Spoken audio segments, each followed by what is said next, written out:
students, welcome to the third video of this chapter, the sustainable management of natural resources.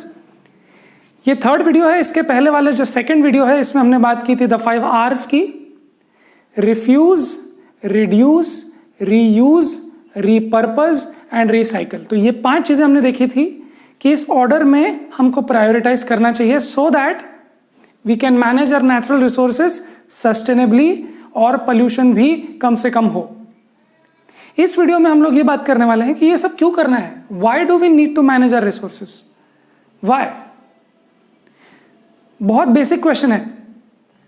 Y do you need to manage your time. आपके पास जो time है life में आपको manage क्यों करना है.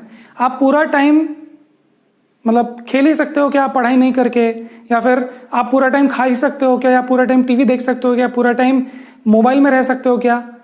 क्या आपको वो टाइम को मैनेज करना चाहिए. तो आप बोलेंगे यस मुझे उस टाइम को मैनेज करना चाहिए. Why. Why do you need to manage your time resource is because that is not unlimited. Similarly why should we manage our natural resources because they are not unlimited, they are limited. All the things we consume are obtained from resources on earth. So for example मैंने ये phone जब खरीदा होगा और जो मैं camera as a camera उसको use कर रहा हूं, तो वो जो फोन है वो कुछ रिसोर्सेज से बना है और वो सारे रिसोर्सेज अर्थ पर ही है. ऐसा तो नहीं हुआ कि हमने कोई एस्टेरॉइड से निकाल लिया या मार्स से एक्सट्रैक्ट करके लेके आए हैं. नहीं. अगर वैसा होता तो हमारे पास और भी ज्यादा रिसोर्सेज होते, मे बी शायद इतने ज्यादा होते कि हम उसको कभी यूज ही नहीं कर पाते. तो फिर बिंदास यूज करो. But the point is that we do not have unlimited resources. हमारे पास जो भी फोन में जो भी लगने वाली चीजें हैं, जो भी एलिमेंट्स हैं, जो भी मेटल्स हैं, वो लिमिटेड है. Right. The only thing we obtain from outside is the energy from the sun. Yes. All the matter, the molecules, the substances, the resources except energy is from the earth. ये earth का ही है. Okay. So ये limited है. हम लोग सन से energy तो बहुत ले सकते हैं, बट उस एनर्जी को प्रोसेस करने के लिए, एनर्जी को यूज करने के लिए मैटर तो चाहिए. सो मैटर अर्थ पर ही है और लिमिटेड है. ओके. और जो एनर्जी हम लोग सन से लेते हैं वो भी फिजिकली और केमिकली प्रोसेस करके ही हम लोग यूज कर पाते हैं. जैसे फॉर एग्जाम्पल अभी सन की एनर्जी है, तो क्या मैं सन में खड़ा हो जाऊं तो मुझे एनर्जी मिल जाएगी. नहीं. प्लांट पहले वो एनर्जी लेगा, उसको केमिकली प्रोसेस करेगा और फिर उसके बाद जब ग्लूकोज बनेगा तो मैं खा सकता हूं. There are very less resources जहां पर मैं डायरेक्टली यूज कर सकता हूं. जैसे सोलर कुकर बोल सकते हो आप. But let's say solar lamp, solar energy से इलेक्ट्रिसिटी जब आप बनाते हो लाइट वाइट चलाने के लिए, तो वो जो एनर्जी है वो आप फिजिकली या केमिकली प्रोसेस करके आप यूज कर रहे हो. So the only thing which we obtain from outside is the sun's energy which is also processed. So processing में भी अपने को ऐसे मटेरियल्स बनाने पड़ते हैं, ऐसे मशीन्स बनानी पड़ती है जो अगेन रिसोर्सेज हम अर्थ से ही लेंगे. We need to use resources carefully since they are limited. Yes. जो चीज आपके पास लिमिटेड है उसको बहुत ध्यान से यूज करना है. टाइम तो चलो आपका है, आपने अगर यूज नहीं किया तो आपका टाइम गया. बट अगर रिसोर्सेज है, अगर रिसोर्सेज आपने बिना सोचे समझे यूज किए तो सिर्फ आपका नुकसान नहीं है, सिर्फ आपका नुकसान नहीं है, पूरे मैनकाइंड का नुकसान हो सकता है. क्योंकि वो रिसोर्सेज सबके लिए है. ये टाइम तो आपका है, आपने उसको वेस्ट कर दिया कोई बात नहीं, बट रिसोर्सेज को वेस्ट किया तो और भी लोगों का नुकसान होगा. So we need to use resources carefully. This is they are limited, whereas the use is exponentially increasing. Exponentially मतलब like आज अगर हम 1 यूज करते थे तो कल हम 2 नहीं 3 यूज कर रहे हैं, फिर उसके बाद 3 नहीं 5-6 यूज कर रहे हैं, फिर उसके बाद 10-15 यूज कर रहे हैं. हम लोग का इंक्रीज जो है वो लीनियर नहीं है, वो एक्सपोनेंशियल है. सो हमारा इंक्रीज देखो ऐसा है. देखो ये होता है लीनियर इंक्रीज स्ट्रेट लाइन और ये होता है एक्सपोनेंशियल इंक्रीज ऐसे. सो देख रहे हो आप कि जैसे जैसे टाइम आगे बढ़ने वाला है वैसे वैसे हम लोग का एनर्जी रिक्वायरमेंट बहुत ज्यादा बढ़ने वाला है. और एनर्जी रिक्वायरमेंट से डायरेक्टली रिलेटेड है मटेरियल रिक्वायरमेंट या रिसोर्सेज रिक्वायरमेंट जो अर्थ से आते हैं. सिर्फ एनर्जी बाहर से आ रही है. Resources should last for future generations to come. Yes और no. There is this place in Meghalaya जहां पर रूट्स यूज़ करके, जो बड़े बड़े ट्रीज होते हैं उसके रूट्स यूज़ करके या उसके कुछ तो पार्ट्स यूज़ करके लोग ब्रिज बनाते हैं। ना द पॉइंट इज कि जब वो ब्रिज बनाते हैं तो उसको बहुत टाइम लगता है, रूट्स के ब्रिज है वो, बहुत साल लग जाते हैं। तो जो लोग उस पर काम करते हैं उनका कोई यूज़ करने का कोई पॉइंट नहीं है, because it takes many years for that bridge to build. But वो इसलिए ब्रिजेस बनाते हैं क्योंकि उनके फ्यूचर जनरेशन्स को वो मिल जाए, और फ्यूचर जनरेशन्स और उसको बनाती है या मेंटेन करती है क्योंकि उसके फ्यूचर जनरेशन्स को वो मिलता रहे। सो इट्स लाइक विरासत में, it's like passing down some heritage या passing down sum property. So would you take care of Taj Mahal, would you take care of various temples और various let's say gardens or various dams which were built by the ancestors? Yes. Why? Because आप चाहते हो कि जो future generations हो उनको भी उसका फायदा। ऐसा तो नहीं होता कि मेरी उम्र खत्म हो गई अब डैम को तोड़ दो अभी वो फ्यूचर जनरेशन बना लेगी, नहीं, आप ये सोचते हो कि फ्यूचर जनरेशन का भी फायदा होना चाहिए। So resources should last for future generations to come. आप बोलेंगे सर सन की एनर्जी तो बहुत है, बहुत जनरेशन्स तक चलेगी, खत्म ही नहीं होगी। यस, बट मटेरियल्स का क्या, जो अर्थ से मिल रहे हैं जैसे कि कोल, पेट्रोल, इसका क्या, ये तो खत्म होने वाले हैं। या अगर मैं कोई ऐसे रिसोर्सेज यूज कर रहा हूं जैसे वुड यूज कर रहा हूं, तो क्या वो रिप्लेनिश होने के लिए टाइम दिया मैंने फ्यूचर जनरेशन्स के लिए?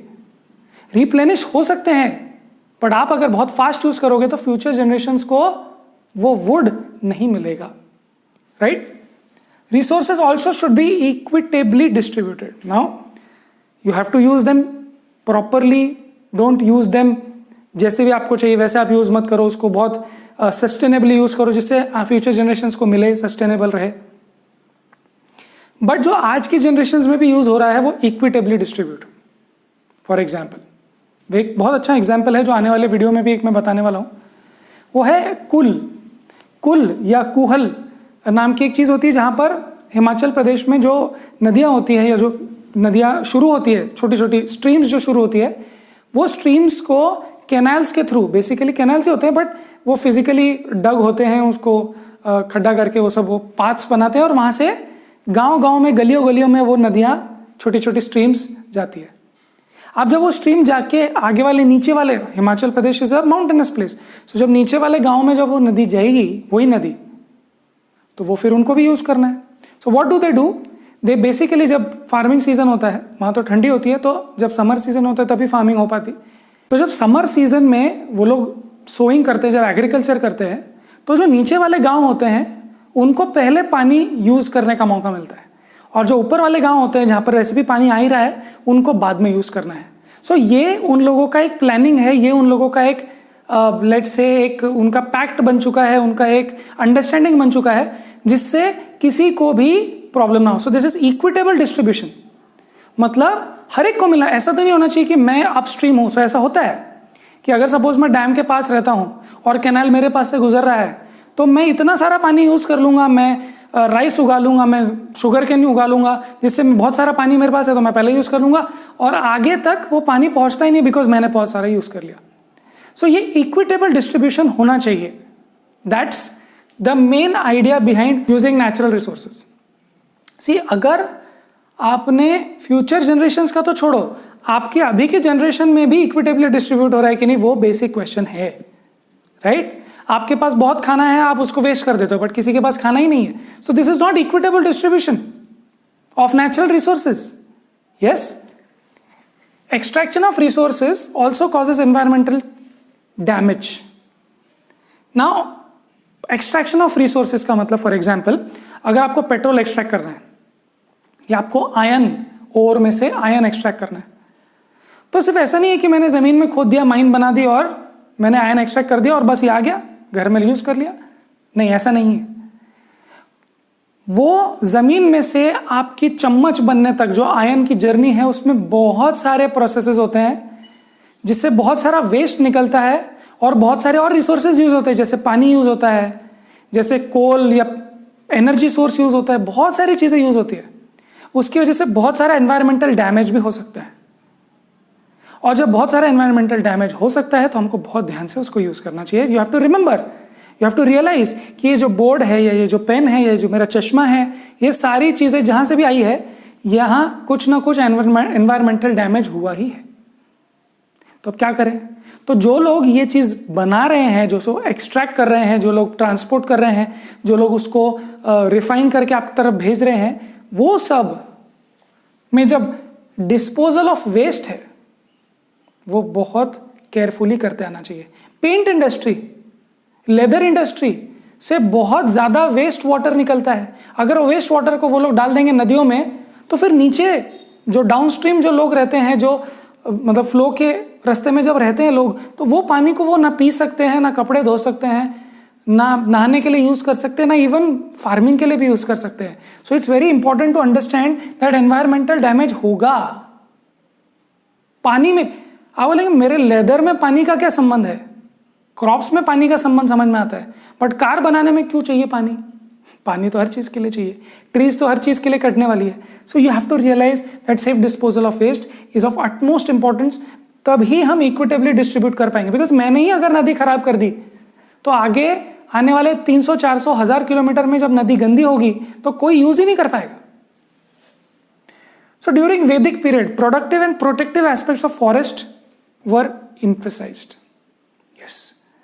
वैदिक पीरियड में बहुत सालों पहले, 4000, 5000, 6000 साल पहले, वैदिक पीरियड जब था इंडिया पाकिस्तान के आसपास, तब ये आइडिया था उनका productive and protective aspects of forest. ये बहुत इंपॉर्टेंट वर्ड समझना है। प्रोडक्टिव एस्पेक्ट्स का मतलब कि फॉरेस्ट में से मुझे यूजफुल रिसोर्सेज मिल रहे हैं। हम ये नहीं बोल रहे हैं कि फॉरेस्ट इतना प्योर है, प्रिस्टीन है, उसको रहने दो, हम यूज मत करो, ऐसी बात नहीं है। यूज करेंगे, पानी भी यूज करो। तो बोलेंगे पानी यूज करेंगे तो खत्म हो जाएगा। पानी यूज करेंगे, फॉरेस्ट के प्रोड्यूस यूज करेंगे, फ्रूट्स, वेजिटेबल्स, ये सब चीजें यूज करेंगे। इवन आपको घर बनाने के लिए पेड़ भी काटने पड़ेंगे, यस, बट प्रोडक्टिव एस्पेक्ट्स के साथ साथ प्रोटेक्टिव एस्पेक्ट्स भी आपको इंपॉर्टेंस रखने चाहिए फॉरेस्ट के मामले में। जैसे मुझे यूज तो करना है, पर मुझे बिल्कुल ऑटोमेटिक मशीन्स लेके, बुलडोजर्स लेके पूरा क्लियर नहीं कर देना एक दिन में फॉरेस्ट। धीरे धीरे अगर आप यूज करते हो तो वो रीजेनरेट भी होता है। जस्ट इमेजिन, अगर आप बहुत सारी एक्सरसाइज करते हो, आपने 10 साल तक काम ही किया और सोए नहीं, no sleep at all, no rest, no rejuvenation at all, no time to recover, क्या होगा आपकी बॉडी के साथ? It will not last for more than 10 years, 5 years, 3 years. In fact they say अगर आप 15-20 दिन भी नहीं सोते हो तो भी यू विल डाई। सो इसका मतलब यह है कि नेचुरल रिसोर्सेज की तरह हमारी बॉडी को भी रेस्ट की जरूरत है, सो दैट वो रीजेनरेट हो। और अगर आप वैसे यूज करो then you can easily live for 100 years, 110 years, yes you can. But अगर आप उसको बिना रेस्ट दिए, बिना रिजुविनेट होने के मौका दिए अगर आप उसको यूज ही करते जाओगे तो फिर कुछ भी नहीं यूज हो पाएगा। So use your body, yes you can use your body, yes you can exercise, yes you can play cricket, yes you can study, yes you can do whatever you want, but resting, regenerating period to be given. So इसीलिए protective aspects भी हमको चाहिए forest के लिए सोचना। Productive भी है, मुझे चीजें भी चाहिए, बट उसको प्रोटेक्ट भी करना है। अगर कोई बुलडोजर लेके आ जाता है तो मैं बोलूंगा नहीं, बुलडोजर लेके नहीं, हाथ से तोड़ना है तोड़। बिकॉज तू हाथ से जब तक तोड़ेगा तो बहुत टाइम लगेगा, and then you can not clear the forest in 1 month, it will take you years and years. तो ईयर्स एंड ईयर्स लगेंगे तुझे पेड़ काटने के लिए, तो तब तक और भी पेड़ ग्रो हो जाएंगे। So your using speed and the regeneration speed will be equal. So इसीलिए प्रोटेक्शन भी बहुत जरूरी है फॉरेस्ट का। Concept of cultural landscape, secret forest, secret corridors, ये एक एक करके देखते हैं, कोई एक्सप्लेन नहीं करता इसको, तो हम लोग इसके बारे में देखते हैं। कल्चरल लैंडस्केप का मतलब ये है, places are defined as cultural landscape, मतलब natural plus man-made kind of a places which are sacred for people. Like for example, there is one mountainous volcanic place in New Zealand which is very sacred to the original Maori people who lived there.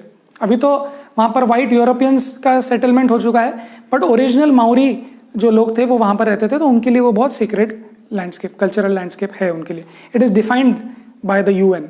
Then Australia में भी ऐसे जो aboriginal लोग थे जो बहुत सालों से वहाँ पर रहते हैं, उनके भी कुछ फॉरेस्ट हैं या कुछ माउंटेन्स हैं, वो सीक्रेट है। You cannot touch there, you cannot go there. Even in Mongolia, there is a place which people say that you cannot go because वहाँ पर Chengiz Khan का कुछ let's say sacred है वो. So you cannot go there and you cannot do any business there. वहाँ mining नहीं कर सकते आप, वहाँ पर फॉरेस्ट नहीं काट सकते, जो है वैसे ही रहेगा. So similarly, sacred forests are those forests which you cannot sacred. I'm not saying by law, but by religion or by tradition, those places वहाँ के trees को कट नहीं करेंगे. Sacred corridors. Now there are again some places in there are mountains in Bhutan जहाँ पर आप climb भी नहीं कर सकते. You cannot like climb those 600, 6,000, 7,000 meter high mountains because they are considered to be sacred abodes of the gods. So you cannot go there. Now gods हैं या नहीं है, but whatever it is, it's a sacred corridor which helps protect the environment. है ना? जब हम लोग कुछ लिमिट करते हैं, so वो एरिया डेफिनेटली प्रोटेक्ट हो जाता है इंसान के डिस्ट्रक्शन से. ट्रेडिशंस, कस्टम्स, रिचुअल्स बहुत सारे हैं जिससे आप like for example there is a tradition जहां पर आप बैनियन ट्री को नहीं काट सकते. And it makes sense, right? It's a tradition, it is religious. Now religious हो या ना हो, but a banyan tree is a ecosystem in itself. अगर आपने वो बैनियन ट्री काट दी देन बहुत इम्बैलेंस हो जाता है उस लोकेलिटी में. सो इसीलिए वो एक रूल बना दिया है, सेक्रेड है, so people follow it. Where means to protect nature and the resources. ये प्रोसीजर्स थे, ये मीन्स थे नेचुरल रिसोर्सेज को प्रोटेक्ट करने के. And one more thing is called ethno forestry, जो हम लोग आने वाले वीडियोज में फॉरेस्ट्री में पढ़ने वाले हैं. एथनो फॉरेस्ट्री का मतलब है, एथनो मतलब ओल्ड या एथनिसिटी या कल्चरली. सो एथनो फॉरेस्ट्री का मतलब है utilizing the knowledge of the traditional people there, like Adivasis, the tribal people who are living there, who are dependent on the forest. उनकी मदद से आप फॉरेस्ट को मेंटेन करते हो. तो ऐसा नहीं है कि आप सब लोग बाहर निकल जाओ यहाँ से, इस फॉरेस्ट को कोई नहीं छुएगा. नहीं, ऐसी बात नहीं है. आप यूज कर सकते हो, आप भी प्रोटेक्ट करो. You help protect this environment and we will also not let any other person let say illegally cut the trees and all those things. ठीक है? सो ये है एथनो फॉरेस्ट्री. एथनो फॉरेस्ट्री का मतलब है protecting the forest using the indigenous peoples knowledge. Okay, so ये था हमारा वीडियो. अभी कुछ क्वेश्चंस कर लेते हैं हम लोग and that will be the end of the video. Question number 2 says, what would be the advantages of exploiting resources with long-term aims? Sorry, short-term aims. Short-term aims से resources यूज करने के advantage क्या होंगे? Advantage ये हो सकते हैं कि आपकी कंट्री की तरक्की बहुत ज़्यादा हो जाए, या फिर कुछ लोगों की बहुत तरक्की हो जाए, जो रिच लोग हैं उनकी तरक्की हो जाए शॉर्ट टर्म एम्स में. बट लॉन्ग टर्म एम्स अगर आप देखो तो लॉन्ग टर्म में ये बिल्कुल भी अच्छा नहीं है. शॉर्ट टर्म में एडवांटेज है, यस. अगर मेरे पास में कोल है और मैं कोल फटाफट यूज करूं, then I can have electricity, then I can make videos, then I can study, but then that's a short term aim. But what about long term? Long term में ये बहुत नुकसान की बात है. सो शॉर्ट टर्म एम के हिसाब से सोचना is not advantages in the long term, it might be advantages in the short term. Question 3, how would these advantages differ from the advantages of using a long term perspective in managing our resources? So long term के comparison में short term का क्या difference होगा? So हो सकता है long term planning में मैं उतनी speed में resources use ना कर पाऊँ. हो सकता है मुझे solar energy में invest करना पड़े, हो सकता है मुझे wind energy में invest करना पड़े, जो आपने पिछले videos में देखा है, पिछले chapters में. हो सकता है मुझे इनमें invest करना पड़े, but it will protect the environment and it will be sustainable for the future generations who will use the same land, the same air, the same water which I was using. So long term में it is very very useful for the biodiversity, for my future generation, humans and other living beings. Yes. So हो सकता है short term में आपकी growth slow हो, but in long term yes. So it's like अगर मैंने short term में बहुत ज़्यादा exercise कर ली तो ये शॉर्ट टर्म में मेरी बॉडी बहुत बन जाएगी, बट क्या लॉन्ग टर्म में मैं अपनी बॉडी को 100 साल की उम्र तक टिका पाऊंगा? May be not, right? So short term के बारे में सोचना डिफरेंट बात है, लॉन्ग टर्म के बारे में सोचना डिफरेंट है. Let's go to the last question, question 4. What do you think why do you think there should be equitable distribution of resources? What forces should be working against an equitable? So क्यों होना चाहिए equitable distribution? Because it is everybody's right, everybody is equal, and everybody has the right to use the groundwater, everybody has the right to use the air we breathe. Now मैं ऐसा नहीं कर सकता कि मैंने तो सांस ले ली, मैंने तो अपने रूम को प्रोटेक्ट कर लिया, एयर फिल्टर लगा दिया और मैं बाहर अपना स्मोक कर रहा हूँ. That is not your right. Everybody has the right to fresh air. So आप भी खुला रखो, सब खुला घूम रहे हैं, एयर, एनिमल्स, प्लांट सब लोग यूज कर रहे हैं. सो पोल्यूशन अगर आपने कर दिया तो इक्विटेबल डिस्ट्रीब्यूशन नहीं होगा. So equitable distribution is necessary and it is very important because everybody is equal and everybody should have the chance to grow. Which forces are acting against equitable distribution? Are the rich people maybe, the corrupt people maybe, depend करता है कौन कर रहा है, right? So let's close this video here. Next video में हम लोग बात करने वाले हैं फॉरेस्ट्री की. Till then पढ़ाई करते रहे.